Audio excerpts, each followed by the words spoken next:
যেহেতু শাকিব খানের একটা প্রভাব তোমার ক্যারিয়ারে সবসময় ছিল, সেই ক্ষেত্রে এই জিনিসটা যদিও আসার কথা না, তাও আমি জিজ্ঞেস করি যে একটা প্রবাদ আছে বা একটা ব্যাপার আছে যেটা বলে, ইংরেজিতে বলা হয় কাস্টিং কাউচ।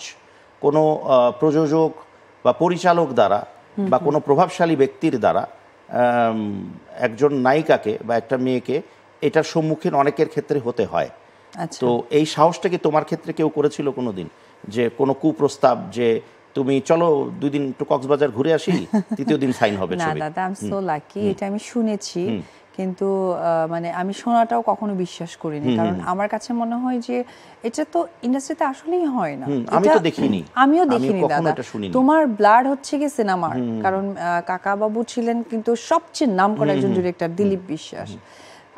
আমিও কখনোই দেখিনি, কিন্তু এটা না শুধু ইন্ডাস্ট্রিকে ছোট করা হচ্ছে, এটা তুমি যে সেক্টরেই বলো না কেন, এটা আমার কাছে এখন মনে হয় যে এটা আসলে তোমার একান্তই ব্যক্তিগত ইচ্ছা শক্তি, যে তুমি তোমাকে প্রেজেন্ট করতে চাও কি ওয়েতে, কিভাবে।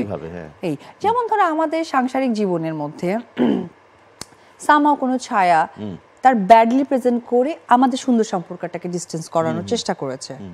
সো এইরকম ধরো অনেক ঘটনায় ঘটে আসছে, এবং তার প্রতিফলন কিন্তু তোমরা গত বছর দেখেছো, কোনো একটা চ্যানেলের ওনারের সাথেও কিন্তু কথাগুলো এসেছে। তো এটা একান্তই না দাদা তোমার ব্যক্তিগত ইচ্ছা শক্তি, কোনো সেক্টরকে তুমি এটা থ্রো করতে পারো না, যে চলচ্চিত্র কেন্দ্রিক হোক, ডাক্তার হোক, উকিল হোক, বা কোনো জবের জায়গাটা হোক, বা কোনো ব্যাংকার হোক, এটা আসলে তোমার একান্তই ব্যক্তিগত।